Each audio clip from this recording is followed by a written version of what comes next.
Hey there, Backyardigans. It's Jeremy with the Backyard Bourbon Broadcast. It's episode 14, even though I say it's episode 15.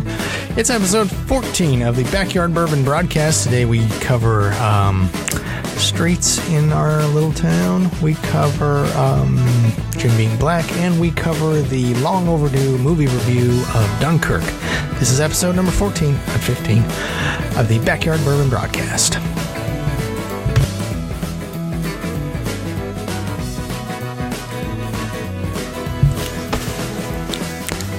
Hey there, Backyardigans. It's Jeremy with, I think, the 15th episode of the Backyard Bourbon Broadcast. We got a lot to get to, so I'm going to try and get to it all in 10 minutes of madness. We've got the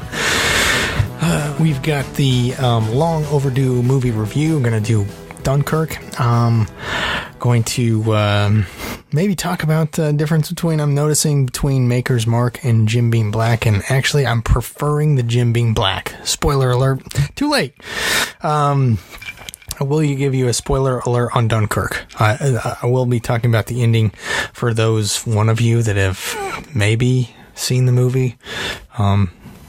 Just a heads up. Jim being black versus Maker's Mark. Tonight I'm having a glass of Jim being black down at the end of the bottle there. I've really enjoyed it. It's quite smooth. I actually, like I said, I prefer it over Maker's Mark, and I'm sure that actual bourbon aficionados would vehemently disagree with me there. Maybe they wouldn't. I don't know. I just prefer it. There's hints of something in the Maker's Mark that I'm never really quite ready for, but I don't have that with the Jim beam black. So that's at least we covered something dealing with bourbon in this episode, right? Right? I think so. Let me have another sip just to make sure I'm telling you right. Doesn't that sound appetizing in the microphone there? Isn't this Yeti Blue mic just something else? Incredible microphones. Okay. Let's do the Dunkirk review. It's the long overdue movie review. Okay. Several months ago, I saw Dunkirk with a really good friend of mine. He paid for my ticket. It was part of the birthday gift he was giving to me, which was one of the coolest things I think someone's ever done for me. So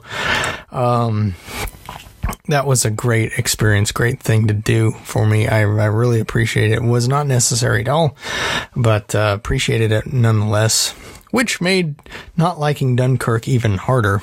I really, really, really like World War II history. Love it. Love reading about it, learning more new things. Dunkirk is one of those things that's rarely ever covered, at least in the United States, because it happened well before we were in the war, number one, and didn't involve us. So, it doesn't get a lot of attention. So that makes it more appealing and intriguing when it's a new aspect of the war that's not normally covered. I probably am one of the few that did not like the movie.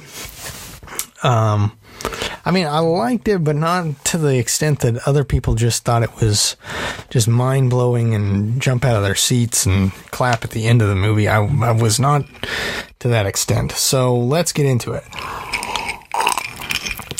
First off, I think when you make a World War II movie nowadays, you have to know you're going to be compared to Saving Private Ryan. And Steven Spielberg did such a great job with that movie that you have to know that set the benchmark. That is what all World War II movies will be compared to, and it's probably not fair, but that's the way it's going to be. So I was kind of going in expecting Steven Spielberg's version of Dunkirk, even though it was directed by Christopher Nolan. I know there's people that just freak out over Christopher Nolan. I am not one of those people either. I don't know. The good with Dunkirk. holy cow, we gotta step on the gas here. Visually stunning, absolutely beautiful picture. Loved it. I did have this Saving Private Ryan expectation. I told you about that. I loved the shots of the Spitfires. My best friend growing up, his dad restored World War II aircraft, and so I've been in love with the Spitfire and the P-51 since I was in 6th grade. So I loved seeing that, but there just wasn't enough. But I mean, it could be a movie just about a Spitfire. It probably wouldn't be enough for me there. I just couldn't get involved with the characters. It just seemed like it bounced around a little too, not too much, just too awkwardly. Like, we spent a little too much time on one and then not enough time on the other, and then we were back to the one we'd already spent a little too much time on again, and just kind of back and forth. But I mean, normally those are things I can get over. I think the thing that really bugged me the most, and I think that's from the books I've read on the Dunkirk episode, what would you call it? The Dunkirk issue, the event of Dunkirk. The best one was Their Finest Hour. That's the best book I've read. Covers the Dunkirk evacuation and then beginning of the Blitz in London. And just the massive amount of people they got off that beach was amazing. And in that regard, this movie felt small. And I know that Christopher Nolan doesn't like using computer graphic, CGI, whatever. But I think this actually served a legitimate need to have that as backfiller, as to make it feel as big as it was. I mean, 300,000 people evacuated off the beach.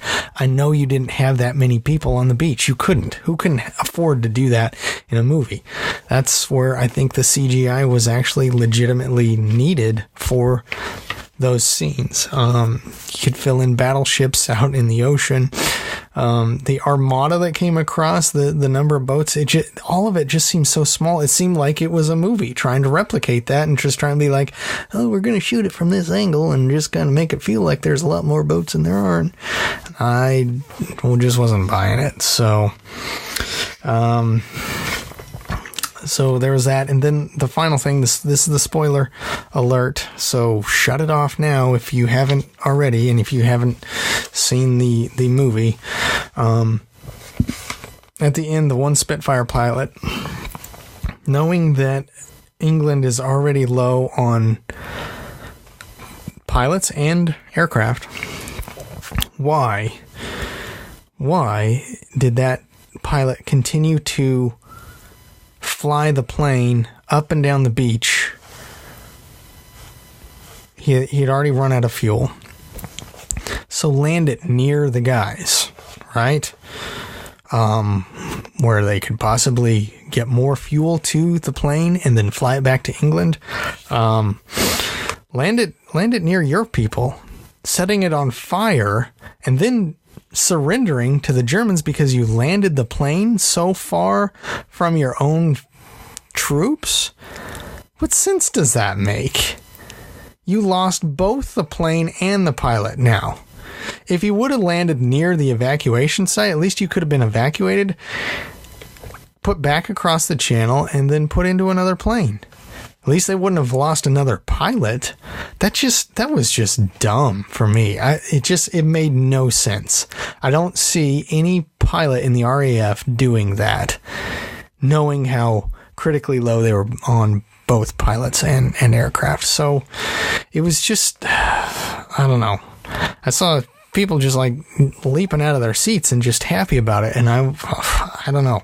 I just did not get that from that. And maybe I'm just too deep in the weeds for World War II history. It just didn't make sense. It felt too small. It felt insignificant. And, God, God, the ending was just dumb. That killed it for me. If it would have had a better ending, maybe I'd have done better. I don't know. Okay, that's it. That's episode 15 of the Backyard Bourbon broadcast. I hope you enjoyed it.